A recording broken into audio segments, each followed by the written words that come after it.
Hey, how's it going? I have a hoarse voice today, but I still wanted to show you something that I think is pretty exciting. And it's this that I just made. It's actually a bullet necklace. Let's see. I'll be showing you it, talking about how I made it.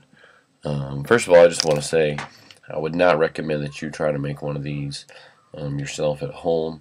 Um, just buy one because if something bad happened, I would be responsible. I'd feel terrible. So anyway, this is how I made it.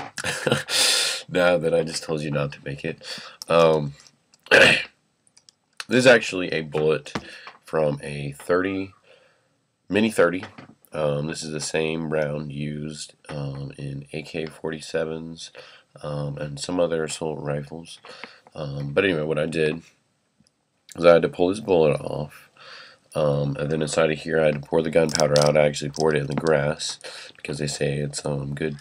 Uh, they say it's actually good fertilizer. I mean, I just didn't want to blow it up and accidentally kill myself. So after I did that, there's a thing on the back. Some of you may already know this, but there's a thing on the back. It's like a little circle. It looks kind of like this. This thing, I'm doing something else with this. It's trying, but you see that little pin right there, and it has a hole in it. Well, if it didn't have that hole, then it can explode. It's called the primer. And so we had to blow up that primer. So we put this in the gun without the bullet, without the gunpowder, and we just fired it. So it's safe now. And I actually filled this thing up with rice, and then I put the bullet back on, and I glued it in. Then, let's see, then I drilled a hole in the primer, and that was actually a little freaky because I wasn't sure if it was going to blow up again or not. But anyway, I drilled a hole in there, and then I got, maybe you can see the little eye screw, this thing, I drilled that into it, and I secured it with glue. Then I just polished the bullet, and this morning I sprayed a polyurethane coating on it to keep it looking shiny for a while and put it on this ball chain necklace. So that's kind of interesting.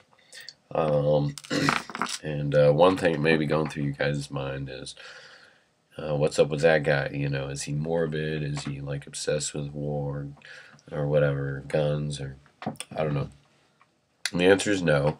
And I like shooting guns, but I'm definitely not obsessed with war or killing.